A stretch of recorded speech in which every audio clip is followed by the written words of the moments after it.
Hello friends, in this video we are going to discuss the morphological features of mandible.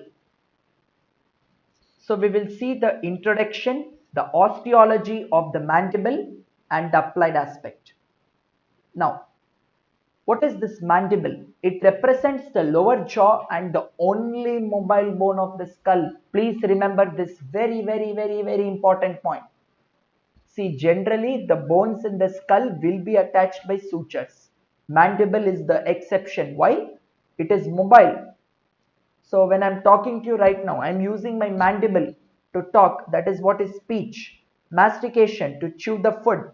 Right? So we want to eat our favorite foods like sweets, laddus, all that. Mastication, that's what it is. By the masticatory muscles and the movement of the mandible. So let us see. Osteology now for the mandible. Let us see anterior side and the posterior side. This is the anterior side, this is the posterior side. So anterior side you can see the neck, head, coronoid process, the oblique line of the mandible, here mental foramen, here the symphysis menti, here this is the symphysis menti, the tubercles, here tubercles, and the incisive fossa. Here the incisor teeth will attach. Here retromolar fossa, where we'll have the molar teeth. Okay. Let us see the posterior side. Coming to the posterior side, what are the important features? I'll tell you. Mandibular foramen, mylohyoid line. Very important is the mylohyoid line, where the mylohyoid muscle will attach. Another is the genial tubercles of mandible, where we'll have the genioglossus muscle. Then the digastric fossa, we'll see the anterior belly of digastric here. This is the sublingual and the submandibular fossa. Okay, this is sublingual and this is submandibular. Okay, so these are the important features regarding the posterior side. Now we'll get into the external and the internal aspect. This is the external side of our mandible. So, what is the thing? We have the mandibular notch. Important features I'm telling. Pterygoid fovea. Angle of mandible. This will be the ramus. And this is the tubercle, the protuberance, the mental foramen. So, foramen, protuberance and tubercle. Okay. Right. And if we see the internal aspect, this is internal aspect. Here the genial tubercles, digastric fossa, okay, and the lingula is important, mandibular foramen is important, okay. So this is a rough area for medial pterygoid, here lateral pterygoid, okay, and this part will be for masseter. This is regarding the general features of the mandible. Let's see some structures which will be there. So there will be in the lateral surface of right half, and this is the left half. So in the right half, we can see two muscles of mastication, temporalis over here in the coronoid process, masseter over here. Okay, deep to the masseter will be the buccinator, platysma our neck muscle, then depressor labii and inferioris and anguli oris.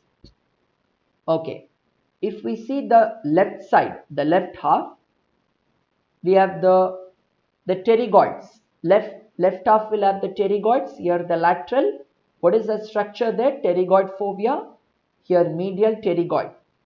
Then mylohyoid. There was a mylohyoid line here. And then the anterior belly of digastric. I told you before.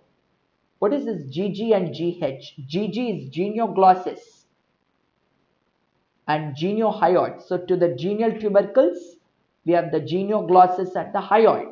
Okay.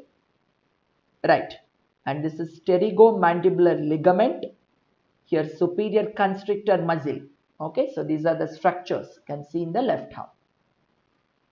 Some more structures, let us see.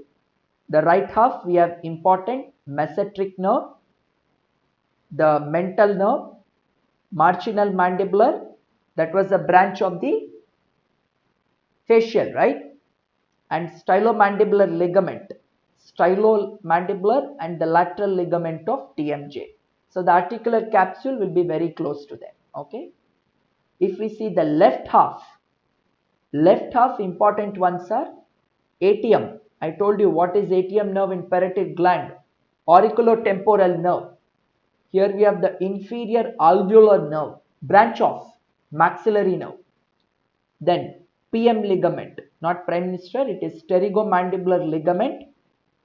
Okay, sorry, this one, and this is the spinomandibular, spino and three mandibular ligaments, spino, stylo, pterygo.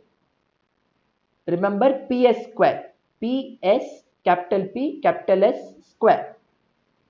P is pterygo. What is S square? First S is spino, second one is stylo. So remember PS square. Lingual nerve, and this is the mylohyoid nerve. Okay, so important structures. Applied aspect now. There are three sites I want you to remember for the fracture of the mandible. Here, the neck. What is this? Angle. And here, canine fossa. So three sides: neck, angle, and the canine fossa of the mandible. So there is a simple mnemonic I'll give you, that is can. Like we say, I can do it. Okay. So that CAN can. Okay. CAN can. C for canine fossa, A for angle, N for neck of mandible. So remember can. Okay. So references from where the pictures were taken. That brings us to end of the video. So thank you so much. I'll see you in the next video.